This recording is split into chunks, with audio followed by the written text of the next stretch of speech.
If you've gotten this far with our manual for non-violent struggle, you can be sure that you're nearing the finish line. We already learned all the vitally important elements of non-violent struggle and about the holy trinity of success, namely discipline, unity and planning.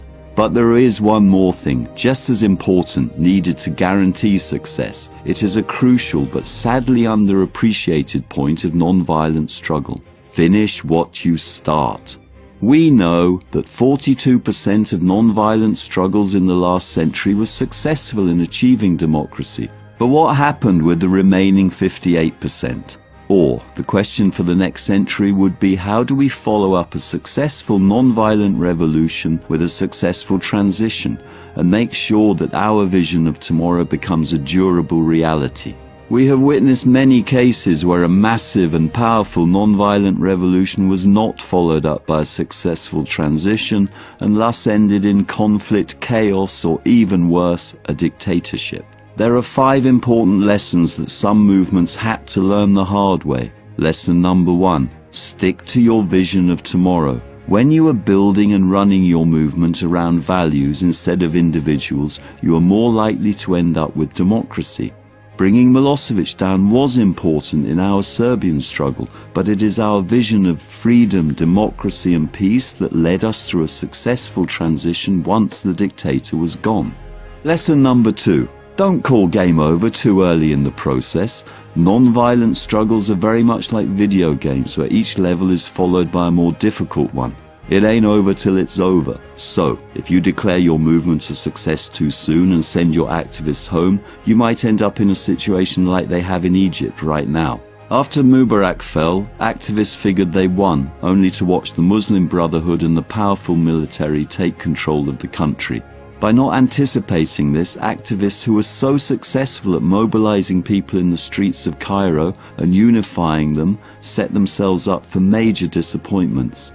That's why we'd like to remind people that President Kennedy didn't just promise to send astronauts to the moon, he also promised to bring them back. Lesson number 3. Keep up the unity. Plenty of people have started small, won the big victories, declared success at precisely the right moment, and then watched in horror as everything fell apart before their eyes. Why? Because they failed to maintain unity after the victory by abandoning the alliances that helped them to win. Very often it's easier to keep up unity while your opponent is in power, because you have this bad guy as your main unifying factor. Look at the Ukraine, where the 2003 success of the Orange Revolution collapsed within months because democratic leaders Yulia Tymoshenko and Viktor Yushchenko, who were united in defeating the bad guys, were so quick in starting conflict amongst themselves, and victory turned into defeat. Lesson number 4. Don't give too much love to the new elite just because they are new. Democracy movements should keep new elected governments under a watchful eye and maintain public pressure from day one. Just 1 week after Milosevic stepped down in October 2000, the Serbian protest movement launched the campaign "We are watching you," putting immediate pressure on the new democratic government. After all, absolute power corrupts absolutely. Lesson number 5. Always take into consideration that somebody can take over your revolution.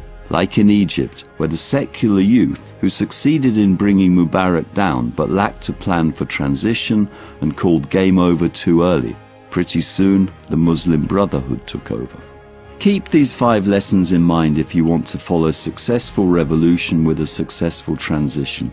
Preventing coups, installing a democratic government through free and fair elections, and building durable democratic institutions are much less sexy than confronting an unpopular dictator. Yet successful movements must keep their patience, stamina and focus even when the lights and cameras are gone.